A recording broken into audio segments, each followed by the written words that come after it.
Welcome to the African Diaspora Grassroots voting on AfriqueToday.com, the leading digital television network out of Washington, D.C. I am your host, Busie matsiko-Andan, live from our studio in New York. Today we're going to have an amazing time discussing what you can do to prepare yourself for the 2020 U.S. elections. We're going to have an amazing guest on this show today.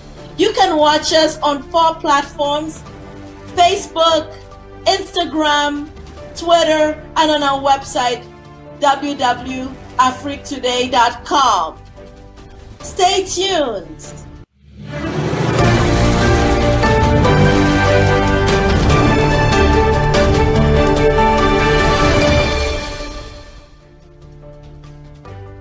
Welcome back, everyone. Today we have an amazing guest, Mr. Malik Lendzondzo. Mr. Malik, welcome. Thank you. Lovely to have you today. Thank you for having me, Busie. It's a pleasure to be here. Yeah, it's a pleasure being here with you on Afrique Today. Wonderful. Yes, Mr. Malik, I'm going to go over your bio. You have an extensive bio, which everyone, the audience, needs to listen to, and especially as we're going into these important elections. Mr. Malik, is it okay to call you Malik? No problem. No problem. Because I know you're Mr. Arian Lendzondzo, but you're affectionately known as Malik. And That's so correct. just like think, all right. So so Malik is the founder and CEO of Global Affairs Network LLC. He's a former Maryland House of Representative candidate. He's a business developer and a VIP promoter. Malik was born in Gabon, a small country situated on the equator in West Africa. He earned his BA degrees in political science and economics from Howard University in Washington, D.C. Malik also holds a Master's of Science degree in Information Systems with a concentration in security. He has worked in the educational sector for 12 years, first as a foreign language instructor, then as a data analyst manager. He has been involved in political activities since high school, back in his native country of Gabon, and has continued to be active in the U.S. He was actively involved as a political organizer through his engagement in the electoral processes of many campaign elections. One of the most historical elections to date involved countless hours volunteering in the 2008 election that made President Barack Obama the first African American president of the United States. On a local level, Malik continued grassroots work from the gubernatorial and senatorial elections for the state of Maryland. Malik has been an active member of the Montgomery County Young Democrats. He served as a precinct chair for the Democratic Party in Montgomery County, Maryland, District 20. Malik created Global Affairs Network LLC to connect African businesses, political, social, and social actors to American experts in a variety of sectors required by our African partners, including direct and indirect investment of human and financial capital. Global Affairs Network LLC, also known as GAN, works together with local experts to support partners around the world by delivering first-class services to governments, businesses, and non-profit organizations. What a lengthy biography, Malik. And Malik, we are going in the next segment. You're going to tell us more about who Malik is, what drives you, and how you got to this place in politics. Stay tuned.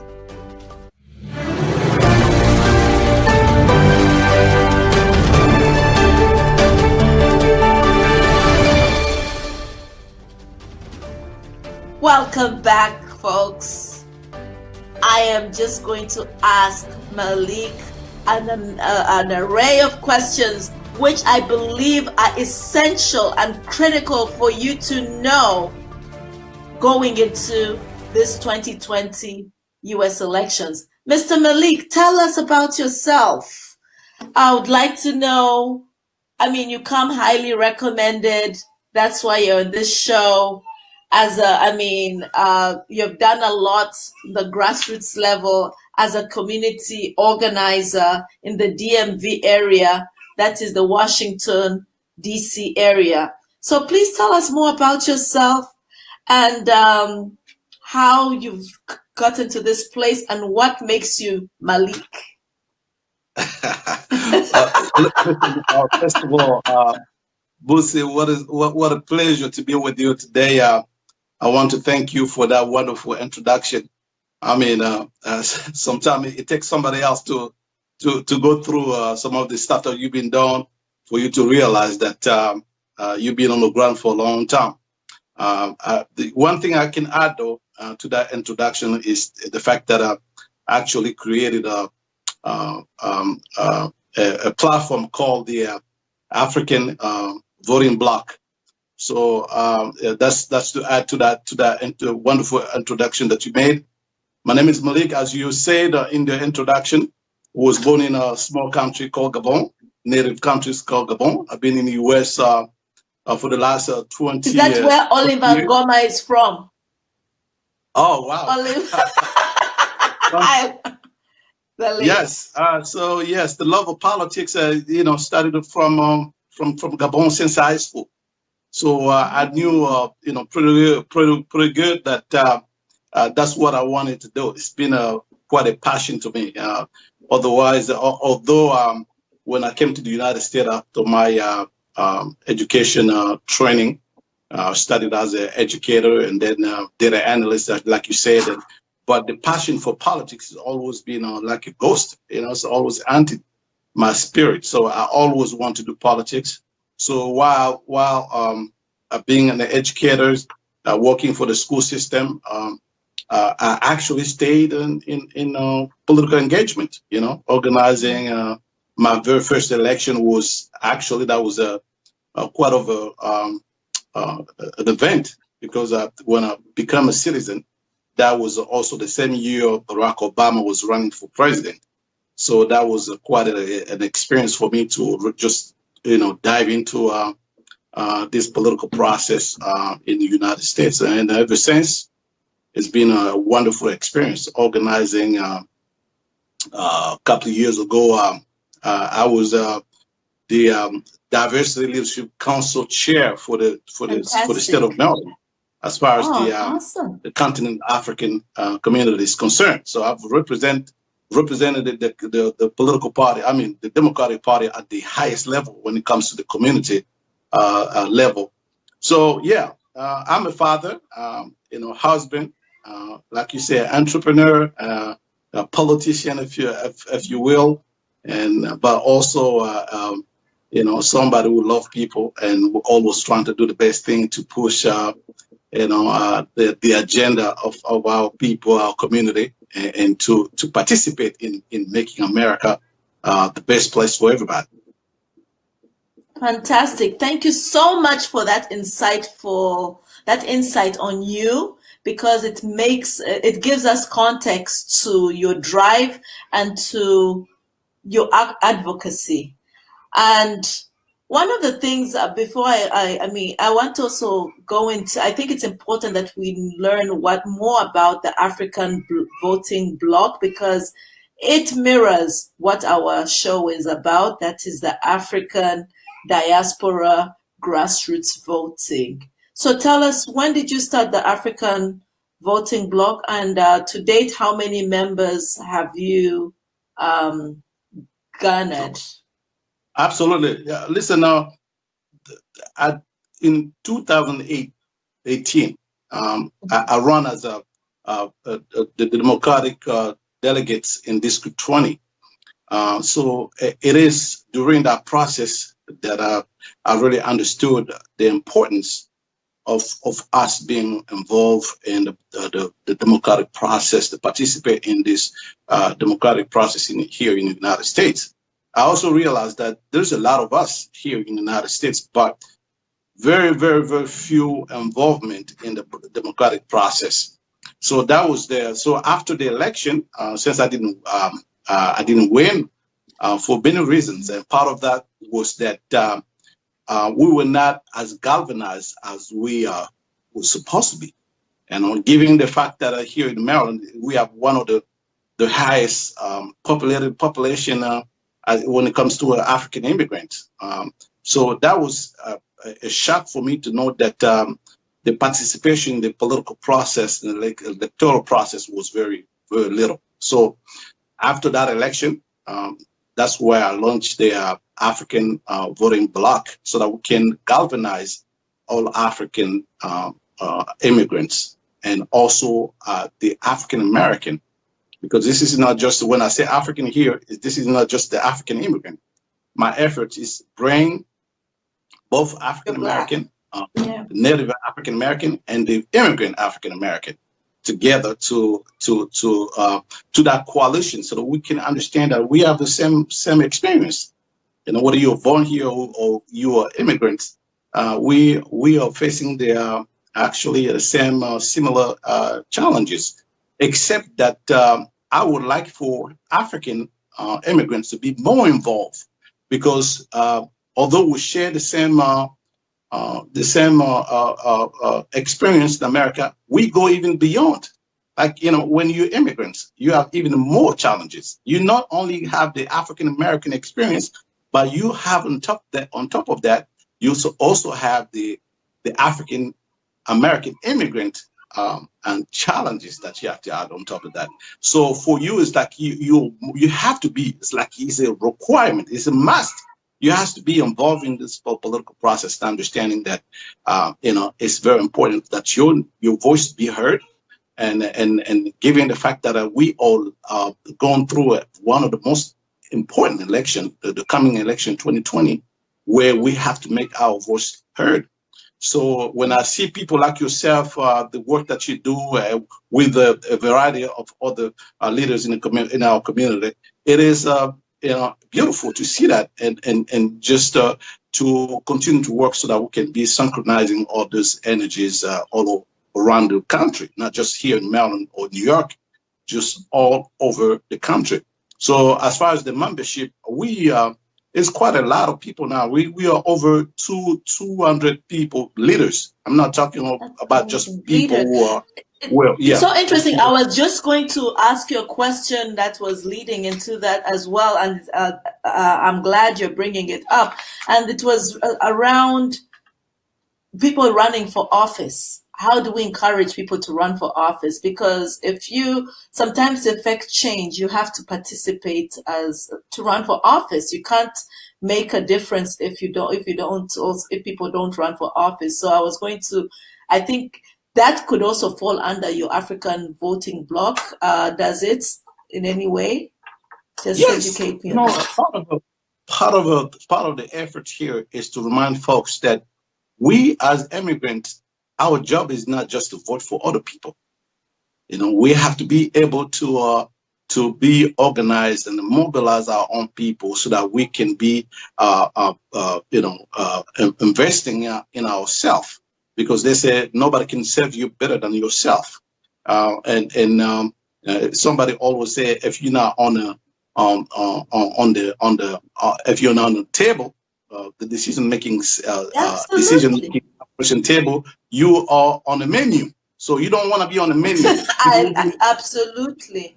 Right. So we've been on the menu for so long. It's about time for us to be on a table where we can, require or even ask or demand what we deserve. Because, you know, I'm not going to teach you about our experience with America. We have a very, very deep relationship. African people, we do have a really, really, really deep and complicated relationship with America. But so far, you don't see strong voices rising up in the political arena and demand and in the relationship with our brothers and sisters, the Native African American,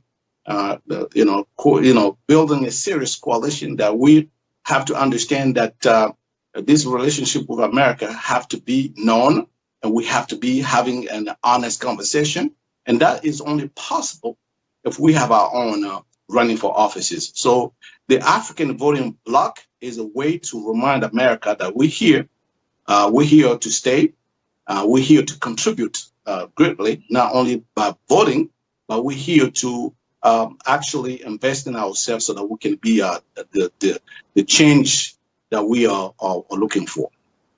Fantastic. I mean, I think what you're saying is many people have not heard that angle, and people talk about it in conversations, but it's not publicized. And I think it's important that we begin to hear more of these experiences like you are sharing right now, so that people, the diasporans, understand that, you know what, it's okay to think of running for office. You don't have to be part of the menu, as you said. You can be an agent of change, And I commend people such as yourself, Malik, for standing up and running for office. And not only that, for also galvanizing people, the bloc, to push for different, to push for different facets in which you can be involved in the political or democratic process. Absolutely. I'm curious about one thing, because we don't usually hear this much, and I've heard this from Africa. I usually hear about the HBCUs from African Americans. What was your experience as an African attending an HBCU, and how has it impacted you? Hey, listen, HU, I have to represent Howard University. Listen, we call Howard University the Mecca. If you're a Black intellectual, Black whatever, if you've never been to Howard University, it's like you're a Muslim, you've never been to the Mecca. So it embodies the excellence in the Black knowledge and the Black intellectual. So I was privileged, to go to Howard as an undergraduate, study political science and economics. As a matter of fact, Howard experience shaped really who I am as a person, who I am as a political activist, because you couldn't escape political activity on Howard campus. I remember for the first time I saw, it was in 2001, President Bush was trying to galvanize people to go on the war on Iraq, and it was a very unpopular war. And me being on the campus at that time, seeing how a student was mobilized and organized to even protest against one of the most powerful men on planet Earth, it was quite an experience for me. It's like that was the baptism for me. It's like, wow, this is quite impressive. I still remember that, it's been maybe more than 20 years or something, but I still remember that as one of the most powerful events that happened as a student. So the experience is one of the most powerful, and also the teachers, going to Howard University to learn more about Africa than when I was on the continent in terms of political strategy and all that kind of stuff. So, you would never be the same. Howard University is a place to be. And I've learned so much from that place. As a matter of fact, like I told you, my life as being a political activist was shaped by me being among those individuals that high intelligence and the love on the campus. It's the first time you can see Black from every shape. From Germany, from Cuba, from Colombia, from everywhere. Being African American or African period was such a great, beautiful experience. So I will recommend anybody that would like to be a part of this world to at least once in your lifetime go and be a part of a HBC campus, or even choose Howard for that matter, because for me that was the best best experience. Would you let your kids? Would you want your kids to go to an HBCU, or you're open to that? Absolutely, absolutely. That's that. Even like even if you have other idea going somewhere, on maybe a graduates you want to choose. My first recommendation would be that you have to, and especially because I went to Howard, I would recommend my kids to go to Howard. And just talking about Howard, you know, there's this African basketball player, the son of this Sudanese guy, Ball. He used to be one of Manute Ball. Malik Ball. His Yes. son is actually is a very brilliant basketball player from high school. Because guess what? He chose Howard instead of going to any other place like most of the players. He chose Howard because we want to change the narrative, you know, and show that, you know, we can be proud within our own organization, and we can thrive as well as you know, Black people, supporting our own institutions. And that's the beauty of America. You know, you don't have to trying to be somebody else. You can be yourself and still make it to the American dreams. Okay, I'm curious to know your take on a matter that is currently hot in the airways all over the place, and that is with regards to Black Lives Matter, and people saying all lives matter, as well as another take on it with regards to, if you're pro Black Lives Matter, some people think you're anti-police, or another thing about protesting and looters being put in the same place, you know, as an African, because sometimes some of these issues have not directly affected Africans, and the diaspora is beginning to wake up to some of these situations. And I mean, like the unfortunate, we are hearing more and more diasporans who have also been fallen victim to these incidents. Like, for instance, there's a U.S. truck, I think a coach or something, who in Indiana, who happened to have run to the rescue of somebody when he happened to be like 6'5", and he was tasered multiple times, and he unconscious, and it took up a couple of days before the family got to know about it. He happens to be Nigerian, and his mother said she always thought people brought problems upon themselves until her son was a victim of this, especially since her kids grew up in the burbs, predominantly white burbs, and then she was surprised that her son, who even had a master's, would be in such a situation. The charges, fortunately, were dropped. So what would you, I think what I'm saying is a very loaded, you would probably understand what I'm talking about, because I'm touching on so many different areas.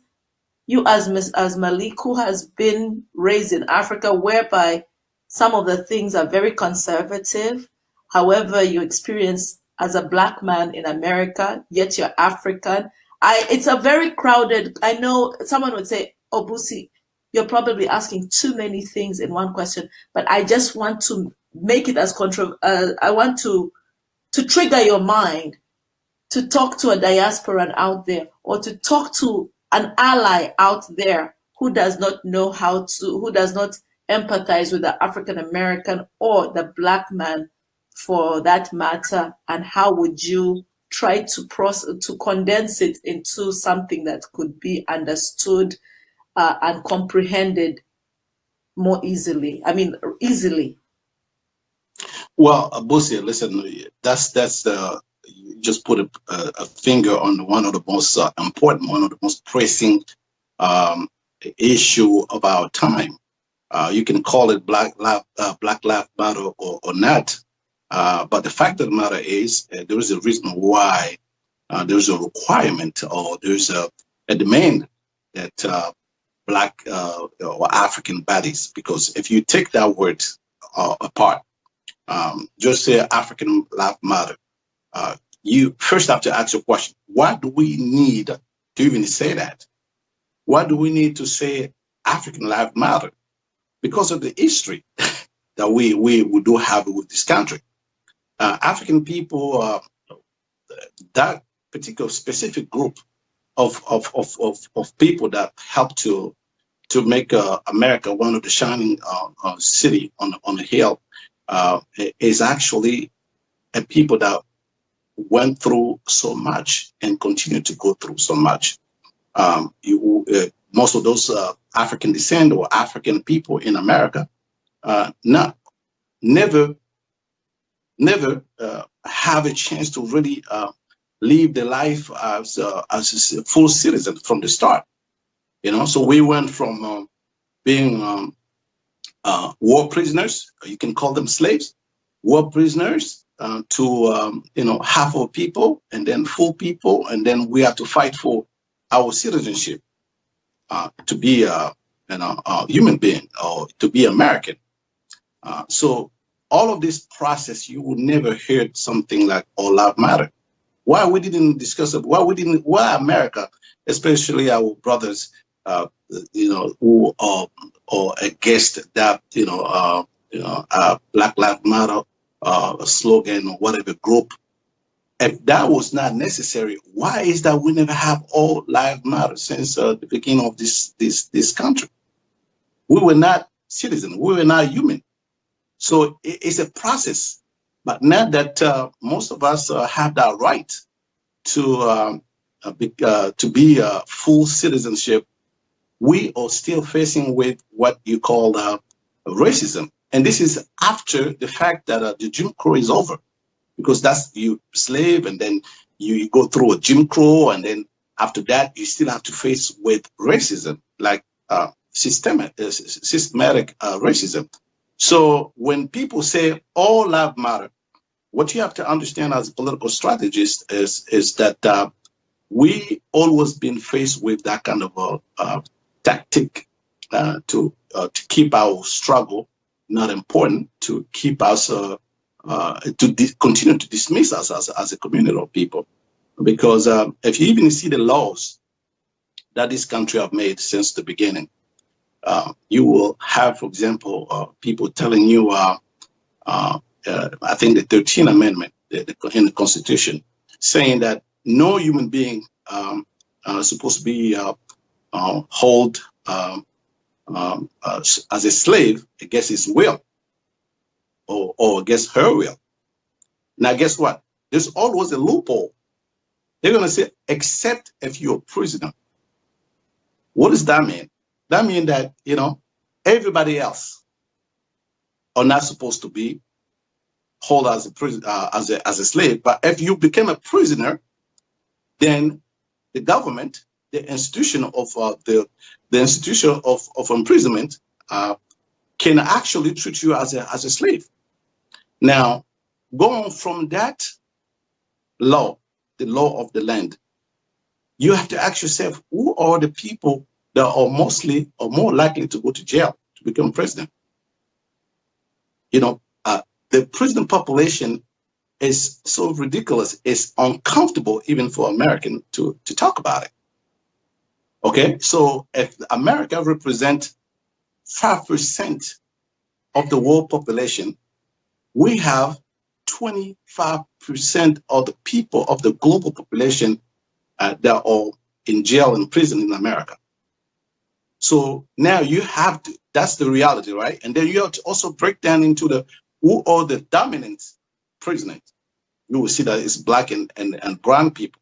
So, brown people is just a political way to say, they just look a little bit lighter than black. So literally, these are the black people, African descent, that will dominate the population, the prison population. Now, if you go back to the law, then you understand that loophole of you can be held as a slave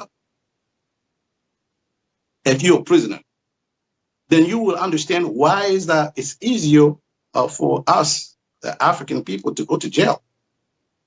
And once you're in jail, guess what?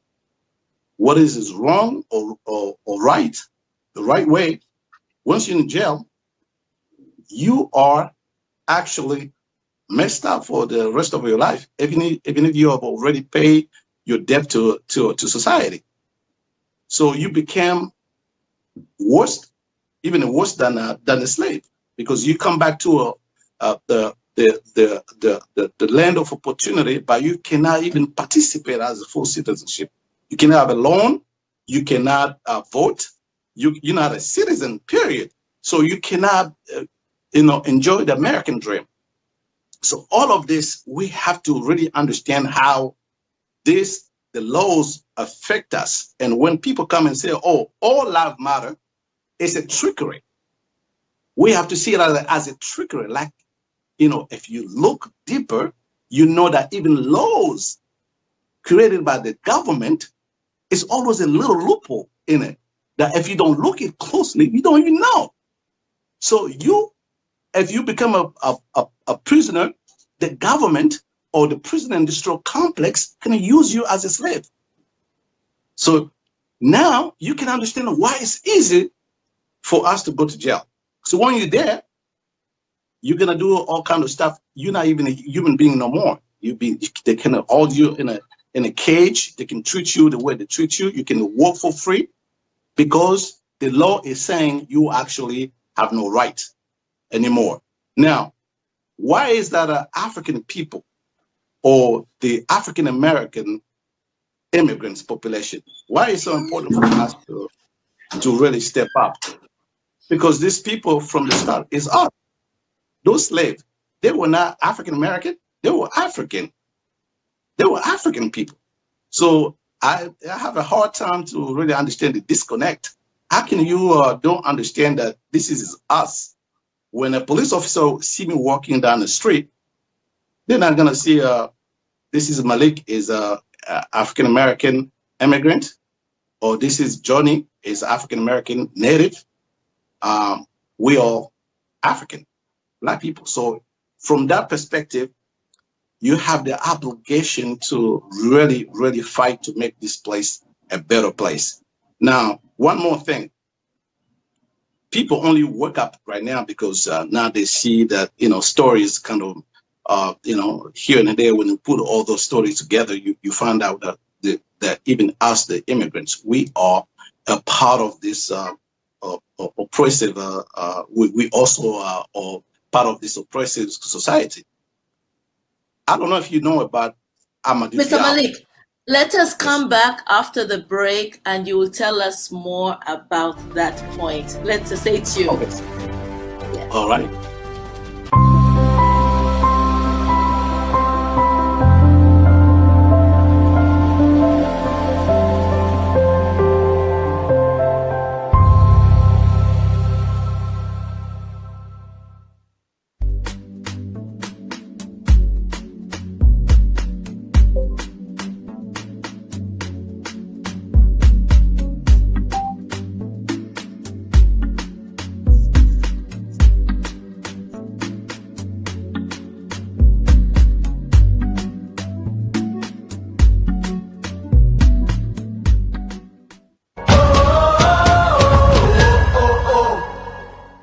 ESYDA returned to play summer clinics. Recreation, Tuesday and Thursday, 6 to 8 p.m. Travel team, EDP, Wednesday, Friday, and Saturday. Time, 6 p.m. to 8 p.m.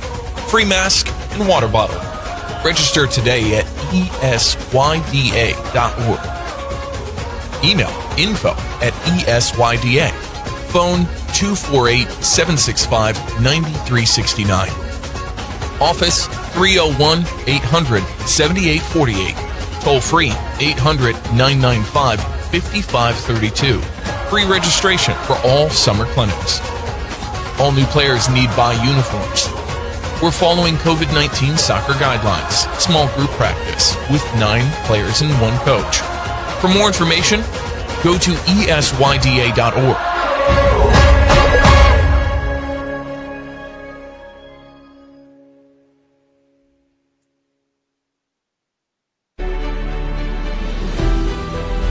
L'entrepreneuriat digital vous intéresse-t-il? Vous voulez apprendre à construire des projets digitaux?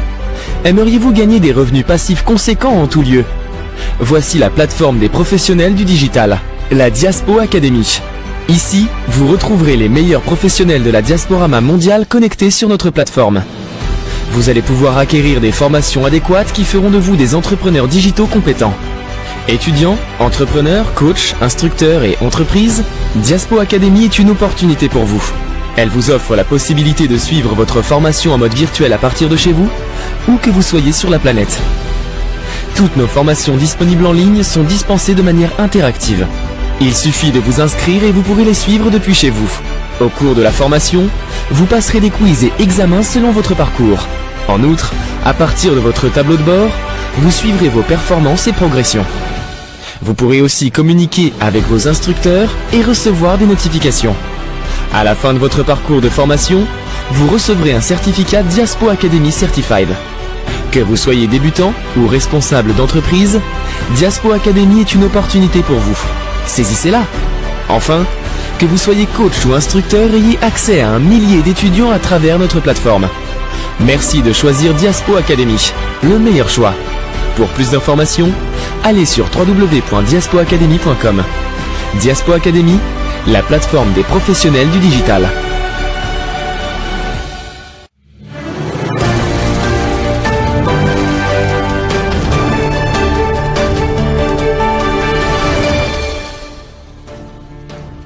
Welcome back to African Diaspora Grassroots Voting. I am your host, Busie, matsiko-Andan, and we have Mr. Malik Lendzondzo, who's been amazing during this period. Mr. Malik, welcome back. Thank you so much. Thank you. Yes, you had mentioned something about Amadou Diallo. However, maybe we could talk about. I feel we might have to have another session with you, going into heavy details of what the community can do with regards to voting and how your recommendations for this. But right now, continue your trend of thought, and we will continue on quite a few other things I need to touch base with you, because you've been electrifying today. Right.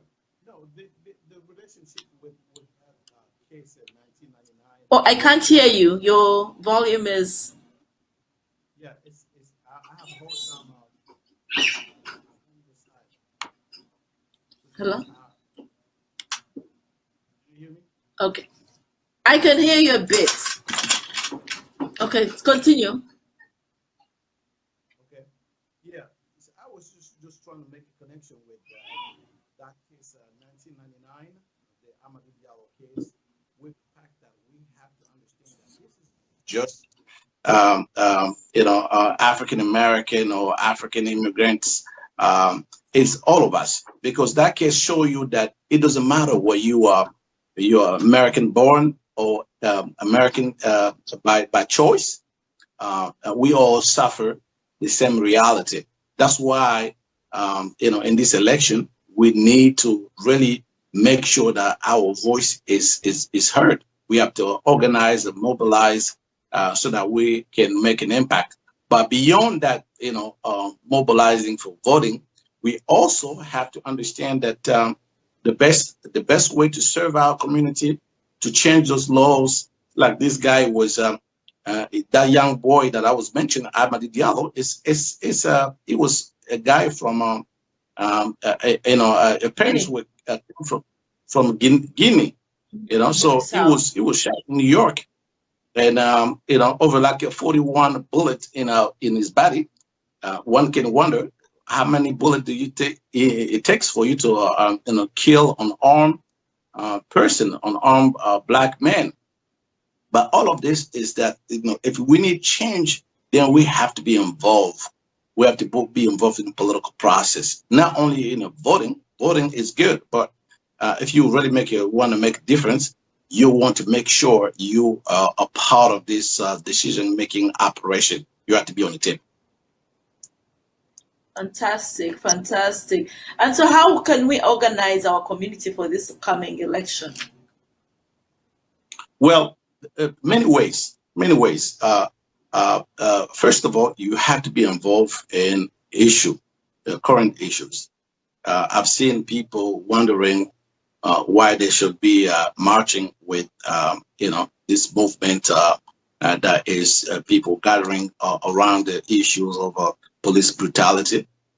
You have to be able to help in that capacity so that we can change the laws. And once you involve, the more you become a little bit sensitive about what needs to be done. Now, you have to be also a part of the conversation. Like, sometimes if you live in some areas, for example, here in Montgomery County, each time you're going to see our elected officials having meetings and talking about us. But when you see the list of people that participated in listening, what they have to say, even to ask questions, for the most part, we are very absent. We're not there. Montgomery County, the council members, they, have those meetings almost all the time. But our people are not really involved. No, they I don't know if they are not interesting or they don't have the information that is supposed to be available for them. But if you're really interested in making some change, you have to go toward the information. You have to seek knowledge. You have to be able to talk to your political elected officials in your area. So we have to make sure we go to those meetings, understand what's going on, what law is being put in place, and then we can understand how to galvanize our people around those issues. Because one thing is to say people, to register and the census are there. It's important. All of this process is important. Making sure that you're counted. The census will give you a chance to be known. And if you want to request for any help from the government, they want to know how many of you, but because at the end of the day, they want to know how many of you are live in a certain area, and how many of you are capable of participating in this, electoral process. Yeah. So register. That's number one. Register, but trying to know more about your community, know about your issues. That way, when you go voting, you not just go and vote. You go and say, I'm giving my voice to you because I know what you up to, what you defend. As soon most of us vote during the presidential election, not knowing that the local election was actually more important than the presidential one. Because this is a federal system. You probably, I'm a Democrat, I'm probably gonna galvanize and encourage people to vote for the Democratic Party or whoever is the candidate, Mr. Joe Biden for this matter. But you also have to understand that what do you get back as a citizen, as a community? Those questions have to be on the table. But how can you go and advocate for those issues to be heard, to be respected? So that's why we created the African Voting Bloc, so people can respect our voice and can start a conversation with us. In closing, I want to ask you something regarding what your role as the Maryland State African representative on the African continent entails. Are you still the representative of the? No. Actually, I was a former candidate. I ran for representative, but unfortunately, I didn't have the support necessary to win. I didn't win. That's where you see, and that's why it's important that diasporans need to know what's out there. Because look at you, how enthusiastic, how passionate you are, and how knowledgeable you are. We need more voices such as yourself to be the voice of the voiceless. In wrapping up, I can't thank you enough for what an amazing dialogue you have given today. We can't wait to have you back. And folks, Thank you so much, Mr. Malik, for coming. And I want to thank the audience for staying tuned and watching on afriquetoday.com. Please come back next week on Wednesday at 6 to 7 p.m.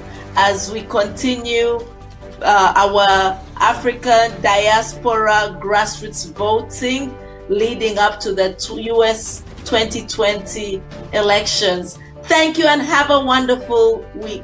Bye-bye for now. Thank you for having me. Bye-bye.